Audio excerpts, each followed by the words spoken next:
बहुत साल पहले दक्षिण भारत में ब्रह्मदत्त नाम का एक शहंशाह रहता था।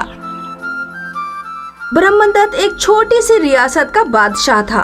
सालों की दुआओं के बाद बादशाह के घर एक लड़के का जन्म हुआ, जो कोई मामूली लड़का नहीं था। जन्म से ही उसके दांत थे और दांत सोने के थे। हमारे बेटे के दांत सोने के हैं, इसलिए सब लोग हमारे बेटे को सोनदत्त कह के पुकारेंगे। सोनदत्त फल और सब्जियों के अलावा जिस चीज को भी दांतों से काटता वो चीज सोने की बन जाती। अनाज भी सोनदत्त को खाने के लिए नहीं दिया जाता था। बादशाह के दरबार में कौशल और हीरामणि नाम के दो वजीर थे। जहाँ कौशल लालची और चापलूस था, वहीं हीरामणि ईमानदार और सच्चा था। हुजूर, शहजादे के जन्म के बाद जश्न में काफी खर्चा हो गया है। आपको रियासत के कारोबारियों से कर बढ़ाकर ज्यादा पैसे वसूल करने चाहिए। हाँ नहीं महाराज, जश्न में खर्चा आपने अपनी खुशी से किया है। जश्न में हुए खर्चे की कीमत रियासत के कारोबारियों से वसूलना जायज नहीं है। और फिर हमारी रियासत में ज्यादातर छोटे कारोबारी हैं। अगर आप उनका कर बढ़ाएंगे तो उन्हें परेशानी होगी। तुमने बिल्कुल वजह फरमाया है हीरामणि। हमने फैसला किया है कि हम तुम्हें मुख्य वजीर बनाएंगे। आज के बाद सभी वजीर तुम्हारे देखरेख में काम करेंगे। बादशाह ने हीरामणि का पद बढ़ा दिया तो कौशल का खून खौल गया। बादशाह को अपने फैसले की कीमत चुकानी होगी। शहजादे सोनदत्त के आसपास कड़ा पहरा लगा रहता था, लेकिन कौशल ने चालाकी से सारे चौकीदारों को हटा दिया। सैनिकों, रियासत पर हमला हो गया है, तुम सब महल के बाहर पहुंचो। जब पहरेदार चले गए तब कौशल ने सोनदत्त को उठाया और उसे चुराकर श्रीलंका भाग गया। उस समय श्रीलंका में मयूर नाम का एक ताकतवर बादशाह राज करता था। कौशल ने बहुत बड़ी तादाद में धन संपत्ति लेकर सोनदत्त को श्रीलंका के बादशाह को बेच दिया। आपने इस लड़के को खरीद तो लिया है, लेकिन बड़ा होने पर इसे अपने असली अम्मी अब्बू की याद आ सकती है। हाँ, ये तुमने वजह फरमाया। बादशाह ने अपनी रियासत के तांत्रिक को बुलाया और अपनी परेशानी बताई। तांत्रिक ने तंत्र मंत्र से सोमदत्त की पुरानी याददाश्त बिल्कुल साफ कर दी। बस एक चीज का ख्याल रखना, इस लड़के को कभी मोहब्बत नहीं होनी चाहिए। अगर इसके अंदर मोहब्बत का मामला हुआ तो इसे अपना अतीत याद आ जाएगा। सोनदत्त राजा मयूर के यहाँ बड़ा होने लगा। सोनदत्त को लड़कियों से दूर रखा जाता था ताकि उसे मोहब्बत ना हो। रियासत में किसी को भी सोनदत्त से बात करने की इजाजत नहीं थी। सोनदत्त की तालीम का खास इंतजाम किया गया था। उसके किताबों में कोई मोहब्बत की दास्तान नहीं थी। बादशाह ने सोनदत्त के जादुई दांतों का खूब जमकर इस्तेमाल किया। रोजाना बड़ी बड़ी चीजों को सोनदत्त के दांतों से कटवाया जाता और उन्हें सोने में तब्दील कर दिया जाता। एक रोज सोनदत्त ने बादशाह से कहा, अब्बूजान, मैं महल में रहते रहते ऊब गया हूँ। मैं किसी कुदरती जगह पर रहना चाहता हूँ। तुम्हें कहीं जाने की जरूरत नहीं है बेटा, हम कुदरती जगह का इंतजाम यहीं पर करवा देते हैं। बादशाह ने तुरंत अपने रियासत के सबसे काबिल बागवान को बुलाया और सोनदत्त के लिए एक खास बगीचा तैयार करने का हुक्म दिया। जिस दौरान बागवान बगीचा तैयार कर रहा था, बादशाह को खास काम से विदेश के सफर पर जाना पड़ा। बादशाह सारा कामकाज अपने वजीर की निगरानी में छोड़कर सफर पर चला गया। बागवान कभी कभी अपनी बेटी को अपने साथ लाता था। वजीर ने इस बात को नजरअंदाज किया। उसे लगा कि शहजादा एक बागवान की बेटी पर तवज्जो नहीं देगा, पर वजीर को तो पता ही नहीं था कि मोहब्बत में अमीरी और गरीबी कोई रुकावट नहीं होती। एक दिन जब बागवान की बेटी गुलाब के फूलों को पानी दे रही थी तो शहजादा सोनदत्त उसके पास पहुंच गया और उससे बोला, क्या ये गुलाब तुमने उगाए हैं? हाँ। क्या नाम है तुम्हारा? मेरा नाम वसुंधरा है। क्या तुम मुझे गुलाब उगाना सिखाओगी?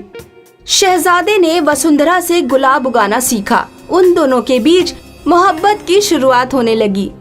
बादशाह मयूर जब वापस लौटा तो उसने सोनदत्त को बागवान की बेटी से बात करते हुए देखा। वजीर को बुलाया। ये सब क्या चल रहा है वजीर? मैंने तुमसे कहा था कि शहजादे को लड़कियों से दूर रखना। हुजूर माफ कीजिएगा, वो तो बागवान की बेटी है, शहंशाह को उससे मोहब्बत नहीं हो सकती। तुम निहायत ही मूर्ख हो। मोहब्बत अमीरी गरीबी का फासला नहीं देखता। बादशाह ने तुरंत ही चुपचाप वसुंधरा को शहर से बाहर भिजवा दिया। सोनदत्त रोजाना वसुंधरा का इंतजार करता, लेकिन वो नहीं आई। सोनदत्त जब बागवान से वसुंधरा के बारे में पूछता तो बागवान भी कोई जवाब नहीं देता। वसुंधरा अचानक गायब कैसे हो गई और उसके अब्बू कुछ बोलते क्यों नहीं? एक दिन शहजादे को गुस्सा आ गया। तुम कुछ बोलते क्यों नहीं? कहाँ गई तुम्हारी बेटी? अगर नहीं बोलोगे तो मैं तुम्हें कैद करवा दूंगा। बागवान रोने लगा। अरे रो क्यों रहे हो? बेटा, मेरी बेटी को आपके अब्बू ने शहर से बाहर भिजवा दिया है। मेरे अब्बू ने? लेकिन वो ऐसा क्यों करेंगे? इसका इल्म तो मुझे भी नहीं है बेटा। सोनदत्त तुरंत बादशाह मयूरदत्त के पास पहुंचा। अब्बू जान, बागवान की बेटी वसुंधरा कहाँ है? उसे आपने शहर से बाहर क्यों भिजवा दिया? तुम्हें उस लड़की से क्या लेना देना है? उस लड़की को छुआछूत की बीमारी है, इसलिए मैंने उसे शहर से बाहर भेजा है। झूठ मत बोलिए अब्बू जान, मैं उस लड़की से मिलके ही रहूंगा और सच्चाई मालूम करके रहूंगा। सोनदत्त जब वसुंधरा को ढूंढने लगा तो बादशाह ने सिपाहियों को उसे पकड़ने का हुक्म दिया, लेकिन सोनदत्त ने सैनिकों के हाथों पर दांतों से काटा और सभी सैनिकों को सोने का बना दिया। शहर के बाहर काफी ढूंढने के बाद उसे वसुंधरा मिल गई। दोनों की आंखों में मोहब्बत के आंसू थे। सोनदत्त को अपना बचपन याद आ गया। मुझे सब कुछ याद आ गया है। शहंशाह मयूर मेरे असली वालिद नहीं है। कौशल नाम का वजीर मुझे चुरा कर यहाँ ले आया था और उसने मुझे बादशाह को फरोख्त कर दिया था। सोनदत्त तुरंत वसुंधरा को लेकर वजीर कौशल के पास पहुंचा। वो अब शहंशाह मयूर की रियासत का सबसे बड़ा कारोबारी था। सोनदत्त कौशल को घसीटते हुए समुद्र तट तक ले गया और फिर जहाज से अपने वालिद ब्रह्मदत्त की रियासत वापस लौट गया। ब्रह्मदत्त अपने खोए हुए बेटे से मिलकर बेहद खुश हुआ। हमने तुम्हें बहुत ढूंढा बेटा, पर तुम हमें नहीं मिल पाए। ये सब इस वजीर कौशल की वजह से हुआ है। बादशाह ने कौशल को सूली पर चढ़ाने का हुक्म दिया और सोनदत्त से वसुंधरा का निकाह करवाया। काजू मंडी गांव एक हाईवे के किनारे बसा था। गांव में रहता था रमन। रमन पढ़ा लिखा था और बेरोजगार था। उसके अम्मी अब्बू तो थे नहीं, पर हाईवे के किनारे जमीन का छोटा सा टुकड़ा था। उसमें रमन सब्जियां उगाता और उन्हें बेचकर अपना गुजर बसर करता। रमन सब्जियां बेचने पार्लर वाली के घर जाता। पार्लर वाली की बेटी रूपा रमन से सब्जियां खरीदती थी। रूपा जवान और निहायत खूबसूरत थी, एकदम दूध जैसी गोरी चिट्टी। रमन रूपा को पसंद करता था।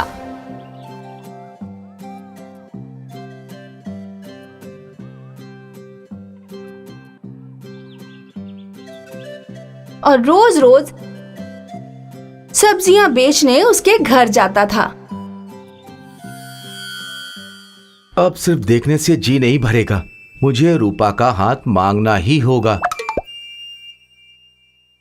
अगले रोज रमन सब्जी बेचने गया तो पार्लर वाली सब्जी खरीदने आई और मौके का फायदा उठाकर रमन ने बात छेड़ी। चची जान, मैं रूपा से निकाह करना चाहता हूँ। ये सुनते ही पार्लर वाली एकदम से भड़क उठी। आलू प्याज की दुकान जानता है? मैं अपनी बेटी को दूध से नहलाती हूँ, सब्जियां मैं खाती हूँ और उसे दूध दही पनीर खिलाती हूँ। तू कर पाएगा ये? भिखारी कहीं का। चल दफा हो जाए यहाँ से, दोबारा शक्ल मत दिखाना। ऐसा कहकर पार्लर वाली गुस्से में अंदर चली गई। मायूस रमन भी वहां से लौटने लगा तो उसके पीछे रूपा खड़ी रो रही थी। क्या तुम भी मुझे गलत समझती हो? ना तुम गलत हो और न मेरी अम्मी जान गलत है। मैं अम्मी का फैसला मानती हूँ। मुझे चाहते हो तो अम्मी का फैसला बदलो, बड़े आदमी बनो। ऐसा कहकर रूपा भी चली गई और बीमार रमन भी घर चला गया। इसका मतलब रूपा मुझे चाहती है, बस दिक्कत है उसकी अम्मी। बड़ा आदमी बनने के लिए सब्जियों का कारोबार बढ़ाना होगा और उसके लिए चाहिए पानी। फिर क्या, अपनी सारी जमा पूंजी दांव पर लगाकर रमन हाईवे किनारे अपने खेत में कुआं खुदवाने लगा। लेकिन भारी मायूसी हाथ लगी। 100 फीट गहराई के बाद भी एक कतरा पानी का नहीं मिला और रमन मायूस होकर रोने लगा। मैंने इतनी सारी रकम लगाई और बदले में क्या मिला? धूल, मिट्टी और पत्थर। रमन रो रहा था, तभी एक फकीर वहां आया और कहने लगा, रोने से कोई फायदा नहीं। ये जमीन पर लानत है, पानी का एक कतरा नहीं मिलेगी। ऐसा क्यों? हजारों साल पहले एक ऋषि कमंडल में दूध लेकर यहाँ तपस्या करने आया था। जैसे ही उसने कमंडल रखा, कमंडल गिर गया और सारा दूध जमीन पी गई। गुस्सा होकर ऋषि ने जमीन को लानत दिया कि ये कतरा कतरा को तरसेगी।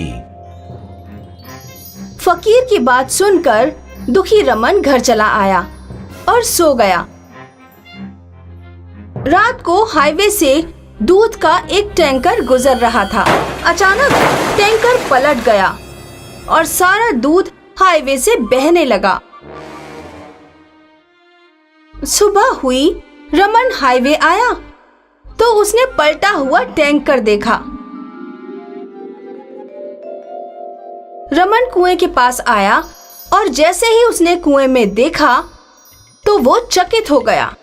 सारा कुआं दूध से भरा हुआ था। लगता है टैंकर का सारा दूध कुएं में जमा हो गया है। रमन ऐसा सोच ही रहा था कि उसे पीछे से किसी ने आवाज लगाई। रमन ने पलटकर देखा, पीछे एक सेठ खड़ा था। मैं मिल्का सेठ हूँ, मिल्का एंड मिल्का कंपनी का मालिक। काश्तकारों से दूध खरीद कर हमारा टैंकर शहर आ रहा था, पलटी हुआ और सारा दूध आपके कुएं में जा गिरा। क्या हम अपना दूध निकलवा सकते हैं? बेशक निकालिए, कुआं मेरा है पर दूध तो आपका है। फिर क्या था, सेठ ने एक टैंकर बुलवाया। कुएं में वाटर पंप डाला गया और कुएं का दूध टैंकर में निकलने लगा।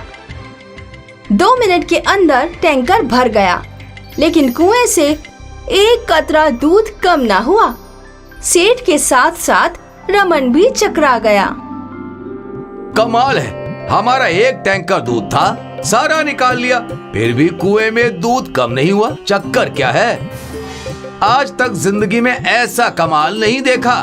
भाईजान रमन, मैं तुम्हें 100 टैंकर के पूरे पैसे दे रहा हूँ और कॉन्ट्रैक्ट भी कर रहा हूँ। रोज 100 टैंकर दूध चाहिए। मिल्का एंड मिल्का कंपनी तुम्हारे कुएं का दूध बेचेगी। ये लो, 100 टैंकर्स के पूरे 1 करोड़ रुपए हैं। सेठ ने रमन को 1 करोड़ थमाए तो रमन की खुशी आसमान छू गई। पूरे गांव में कुएं की बात फैल गई और पूरा गांव कुआं देखने आ गया। पार्लर वाली भी रूपा को लेकर कुआं देखने आई तो रमन बोला, चची जान, रूपा दूध से नहाती थी, अब दूध में डुबकियां लगाएगी। 1 करोड़ हर रोज कमा रहा हूँ, अब तो हाँ बोल दीजिए। कल सुबह चाय पर आना, निकाह की तारीख निकलवानी है। ये सुनकर रूपा शर्मा गई और रमन भी खुश हो गया।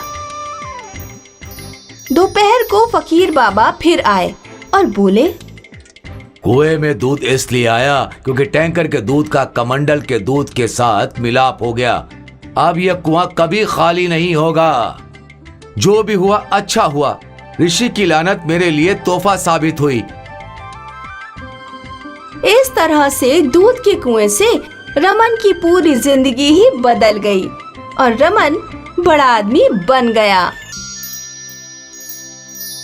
अंश और प्रशांत का घर आमने सामने था। अंश के अब्बू जहाँ एक गरीब दूधिया थे, वहीं प्रशांत के अब्बू एक बड़े सरकारी अफसर थे। अंश जब प्रशांत के पास cycle, cricket bat, video game जैसी चीजें देखता तो वो घर जाकर ये सभी चीजें अपनी अम्मी से मांगता। अम्मी मुझे वीडियो गेम दिलवा दो, प्रशांत के पास बहुत बड़ा वीडियो गेम है। बेटा, हमारे पास इतने पैसे नहीं कि हम एक वीडियो गेम खरीद सकें। तुम्हारे अब्बू एक गरीब दूधिया हैं। वो प्रशांत के अब्बू की तरह सरकारी मुलाजिम नहीं है। प्रशांत जब सड़क पर साइकिल चलाता तो अंश अपने दरवाजे पर बैठकर उसे देखता रहता। प्रशांत, थोड़ी देर के लिए अपनी साइकिल मुझे चलाने के लिए दे दो ना। गोचू, अपनी शक्ल देखिए, इतनी महंगी साइकिल मैं तुझे चलाने को नहीं दूंगा। तू जाकर अपनी भैंस की सवारी कर। अंश और प्रशांत एक ही महीने नवंबर में पैदा हुए थे। प्रशांत के जन्मदिन पर प्रशांत के घर पर बहुत बड़ा जश्न होता था। मोहल्ले के सब लोग जश्न में शामिल होते थे। अंश जब इस बार प्रशांत के सालगिरह पर गया तो उसने देखा कि प्रशांत के घर बहुत बड़ा बर्थडे केक रखा हुआ है, जिस पर ढेर सारी चॉकलेट्स लगी हुई हैं। प्रशांत चुपचाप अंश के पास आया और उसके कान में बोला, अंश, गोचू, तूने ख्वाब में भी कभी इतना बड़ा केक देखा है? तू मेहमान है, इसीलिए तुझे एक छोटा सा टुकड़ा खाने को मिलेगा। मैं तो सभी मेहमानों के चले जाने के बाद भर पेट केक खाऊंगा। कुछ दिनों बाद अंश का जन्मदिन आया। अंश अपनी अम्मी से जिद करने लगा कि उसके लिए एक बड़ा चॉकलेटी केक लाया जाए। अम्मी, प्रशांत के जन्मदिन पर आपने देखा था ना कि उसके लिए कितना बड़ा केक आया था।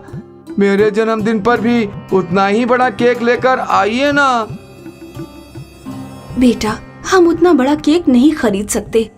तुम्हारे अब्बू एक पेस्ट्री ले आएंगे, उसी पर मोमबत्ती लगाकर हम तुम्हारा जन्मदिन मनाएंगे।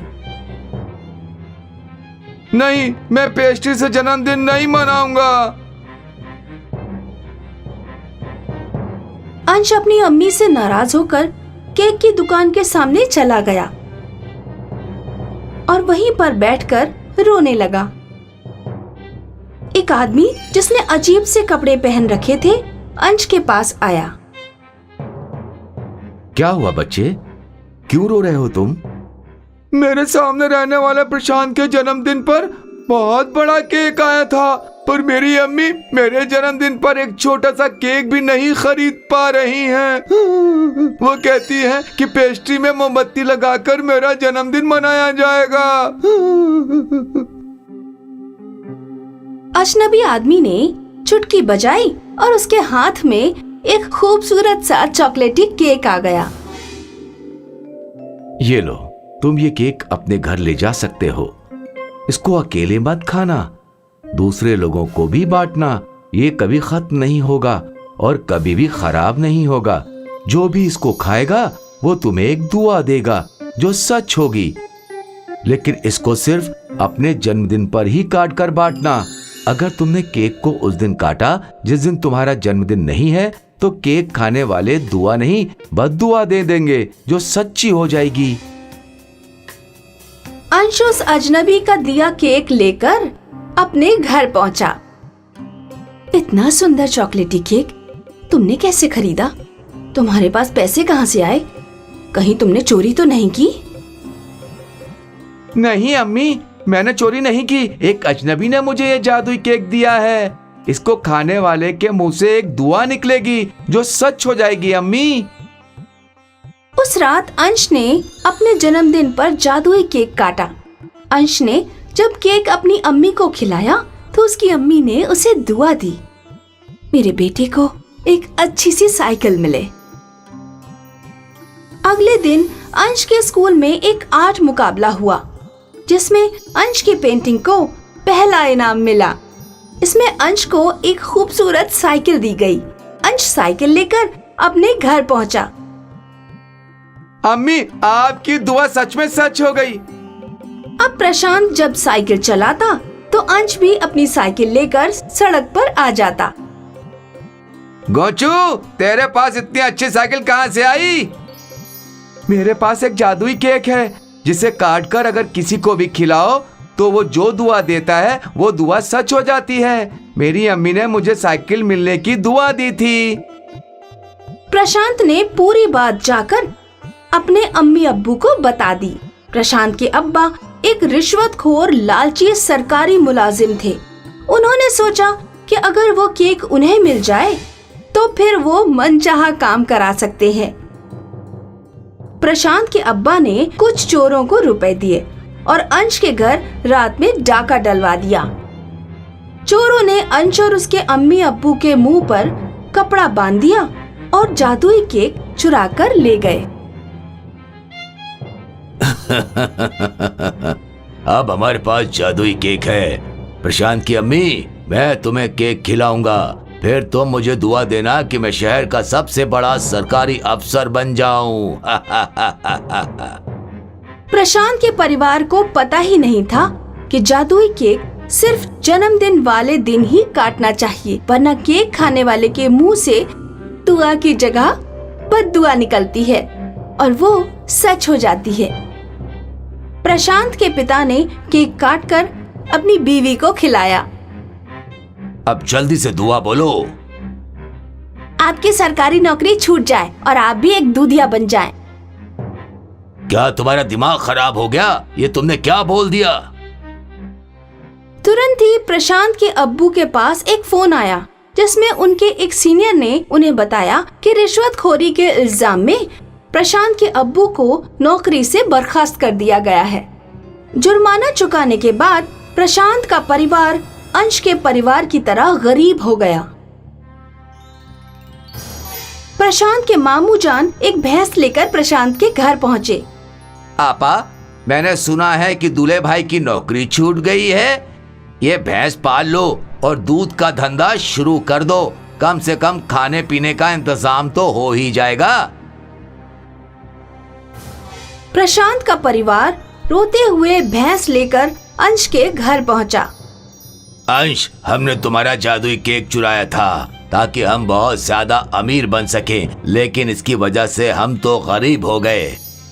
अंकल, ये केक सिर्फ आपके जन्मदिन वाले दिन ही काटा जाता है, वरना केक खाने वाला शख्स आपको बद्दुआ देता है और वो बद्दुआ सच हो जाती है।